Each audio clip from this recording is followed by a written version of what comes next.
Hello YouTube, it is Damien, it is Sunderland, it is Bright Lights, it is episode 68 of Bright Lights. I'm like 99% sure, we'll double check that. It is episode 68. Well done Damien, pat on the back. Interesting way to start. As I said, it is Bright Lights, we are with episode 68. If you haven't watched episode 67, this screen might be a little bit, we've gone 4-3-3 all of a sudden.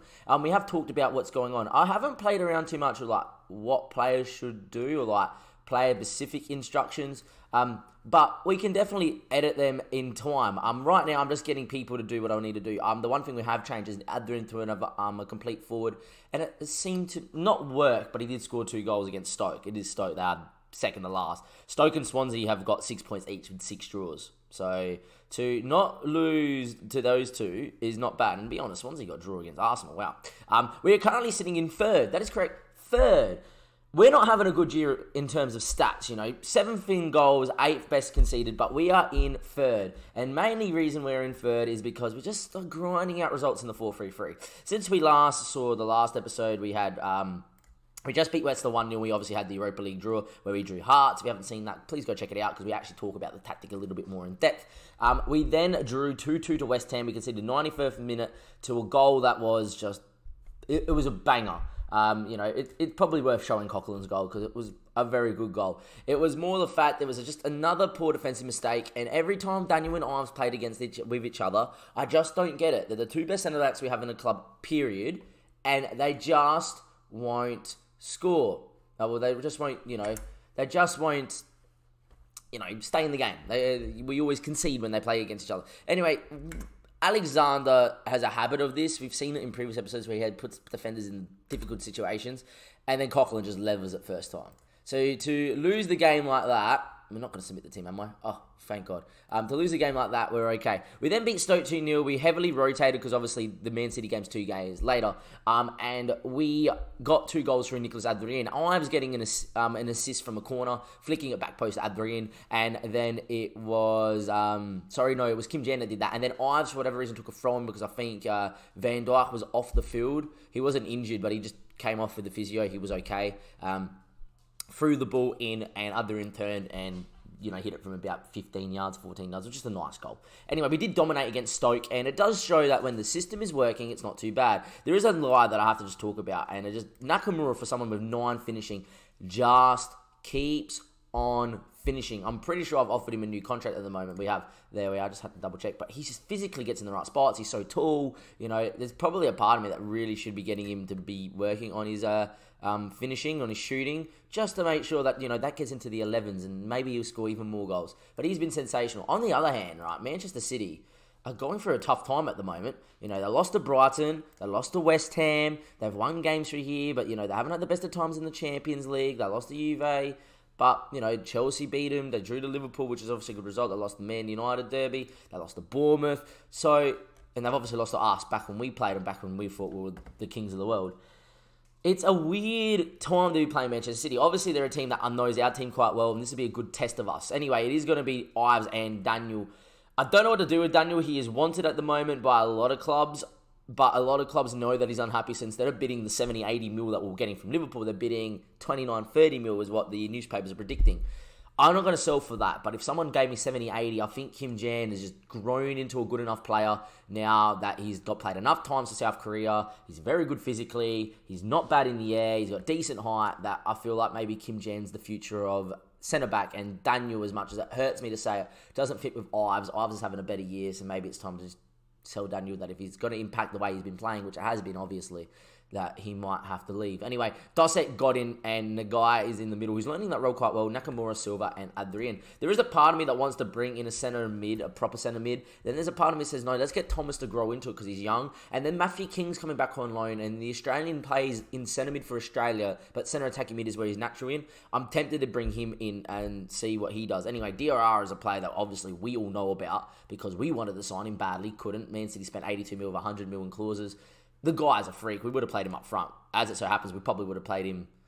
We would have probably trained the players a winger out wide, to be honest, in this system. Anyway, Bakayoko, Tonali, Stone, Sanchez, Moreno, Edison, Laporte.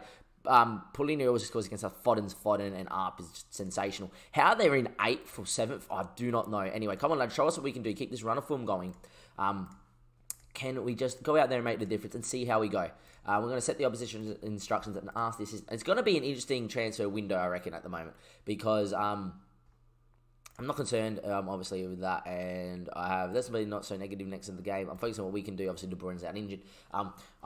The next episode will obviously be after this will be the Hearts episode, because we've got Hearts in Europa League, and we're going to go through January. But this will probably be the last game that I'll play before January. It is 10, I have work at 11 in an hour's time. I'm going to go, and as Dosic gets a free kick, I'm going to go, and this will be the last game we play as Bakayoko heads away. Sanchez now. Can we get back on it, or is it going to be City on the break? Looks like City with Arp is going to go on the break here. Arp now on it. Still with Arp. And Thomas Nagai, what a chase back. Wins it back. De Silva into Dosic. Dosic now back into De Silva. And if the press comes too much, just look for that out ball over the channel, which he does go to, but it's just too straight. That ball has to go into this channel here, not straight. And this is what happens when you hit it straight. They just come straight back, and Diarra knows what he's doing. Arp's in, and Arp doesn't miss them, and we are 1-0 down. It's just a poor out ball by De Silva. If it's not on, into the channel over the top, and you prefer to overhit it, so at least you can get up and press. Instead, he's just underhit a pass straight to their centre-back, and it's just poor. And in the end, we are 1-0 down to Fatih Arp. But I expect January to be interesting because we do have to make a choice. So we are going to go out and buy an actual centre mid. Are we going to keep the guy in who's been playing quite well there and can grow there? And he's obviously got the stats to play there and has got leading Premier League potential. There's a lot of lads now that are coming in to just, instead of having just 4-star with a 5th star, it's now everyone's going, you got 4 stars, which is leading Premier League potential, which is great. Anyway, as time ticks on here, we've actually not been creative enough, which does happen a little bit when we can't get our wingers involved in this system. Anyway, Adrian from the free kick hits it just over the bar. I was about to say, in games like this where it's just so tight, we need Adrian to just step up and do something. It hasn't happened yet. It could have been the moment from the free kick. As it so stands, though, Man City at the Etihad have controlled the game fairly well. We haven't really been as attackive as we have been in previous games in terms of creating chances. And that's my worry of the 4-for-3. That does happen. And we are 1-0 down at half-time. I am going to just get a little bit upset with the boys and go, come on, boys. If someone tells me we draw 1-1 here, we get a goal out of nothing, and the game finishes 1-1, I'm happily taking that one to the bank. As it does stand, we have a lot of bookings as well, and Isaac Silva's not having the best of time of it. That's me forgetting to put Haller on, by the way. Haller was meant to play this game, and we will get Haller out there and get Isaac Silva off, because Haller's been in good form. But as it stands, there's a highlight now. And look, if Isaac Silva was to score / do something, by all means, as Isaac Silva's ball is poor and hints-wise coming off. And Edison will now go long. Can we just win this one here and don't let Arp win it? Arp does enough, and Arp's going to get there. Arp's in. That's 2-0, isn't it?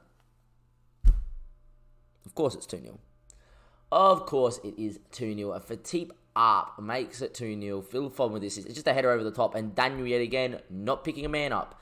Ives does the right thing. He goes up with him, Foden, and Daniel just goes, yeah, I'm not going to step across. I'm not going to put anybody there. I'm not going to go make it pressure him. I'm just going to let him waltz through. And that's why Daniel has not been playing for us, and what I'm tempted to sell, because ever since this Liverpool transfer saga has gone on, he has not played well. Anyway, we are going to move to a little bit more attacking here. We are going to go and take off Dosic now and just go and bring Alexander into the middle of the park as a shadow striker. Alongside Adrian, who's now going to go to a bit more as an advanced forward and just see if we can maybe do something in this game. Could make one more change here and maybe get like Miguel on just for Godin, so Godin doesn't get sent off, because I think this game is done and dusted. So against City, we've been poor. But I think that's more been Daniel being poor than us being poor. As De Silva heads it away and just... It's all falling to shit.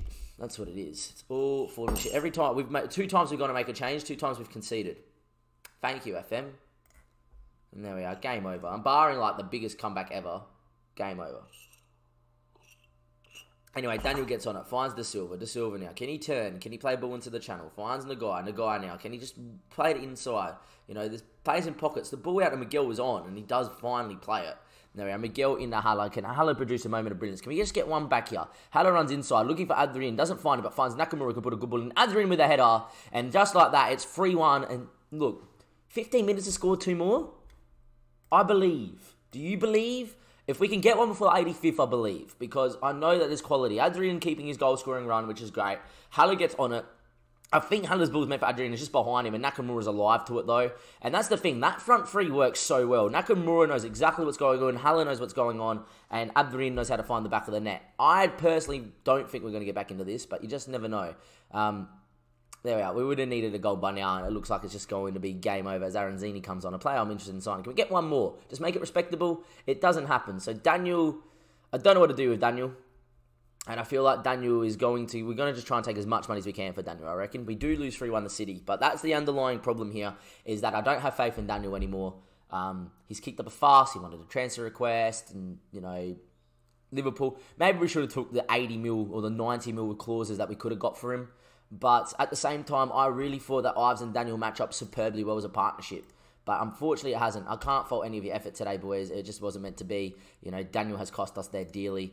He is so good, and there we are. I'm going to just, there's a lot of interest in him. Liverpool might interest now, but, buying in the Europa League, there we are. I've got his asking price at 120 million. If someone wants to come in the window and go, there you are, there's an offer for Daniel, then so be it. I'm going to attend the press conference. There's a long way to go, obviously, in the season. Didn't pay too much attention to it.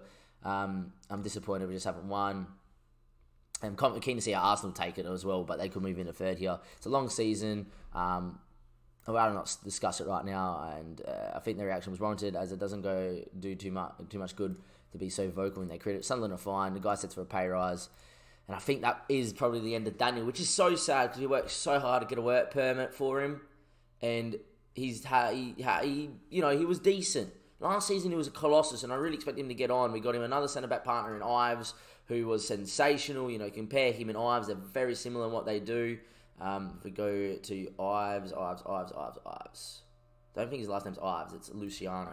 But there we are. And they're just so, they complement each other so much, Ives is tall, Ives has got pace, Daniel's got pace. They're both very good in determination, they both got very good positioning, they're both very good at winning a challenge. It just makes so much sense, but unfortunately that's the way it crumbles, and Daniel is not performed. Anyhow, as it does stand, we are still technically in third place, but we could see Arsenal jump ahead of us and Chelsea also jump right up our throats. But as it stands, though, it looks like against the worst, there's teams that we are better than, that we can beat. But this is the first time we played someone in and around the top 7. Apart from Bournemouth and West Ham, we drew to West Ham, we beat Bournemouth in a plucky game. It looks like that we have stumbled across a tactic that can work, but maybe we just don't have the quality and there's not 100% understanding just yet. I feel like maybe a star centre midfielder, that could be bringing one in right now, or that could be giving the guy enough time to grow into the role and play, that we will be there or thereabouts. Godin plays the role quite well, and Dosek is unreal when he is on form, and maybe a new centre-back partnership. I'm thinking Kim Jan and Ives, because they perform quite well together. But it will be interesting to see how the transfer window goes. Also, Dan's been training at 5.45 all year, so he hasn't really grown either. Anyhow, from Damien, Sunderland and Bright Lights, episode 68 has come to a close. Episode 69 will be the Hearts game after the transfer window. Come and check out the transfer window live on Twitch, where there will be a link in the description below with the Twitter as well. Enjoy the rest of your day or night, wherever you're watching from. From Damien, Sunderland and Bright Lights, thank you and goodbye.